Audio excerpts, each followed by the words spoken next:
तो हज़रत इमाम हुसैन रज़ी अल्लाह तआला अन्हु ने 3 शराइत रखी।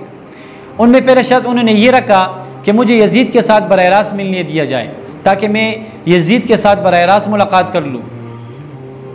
दूसरी शर्त उन्होंने ये रखी कि मुझे मदीना मुनव्वरा की तरफ भेज दिया जाए। तीसरा शर्त उन्होंने ये रखा कि मुझे इस्लामी सरहदात की तरफ भेज दिया जाए ताकि मैं वहाँ ज़िक्र अस्कार करूँ, जिहाद करूँ, अपनी ज़िंदगी बसर कर सकूँ।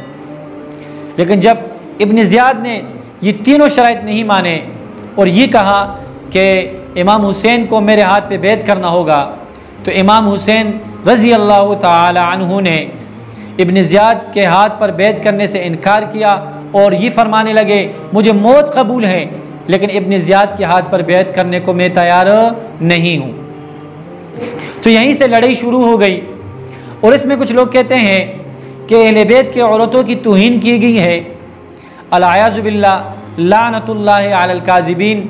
अहले बैत के औरतों की तौहीन किसी ने भी नहीं की, और न ही किसी में जुर्रत थी और न किसी में हिम्मत था। कोई अहले बैत की औरतों को हाथ लगाते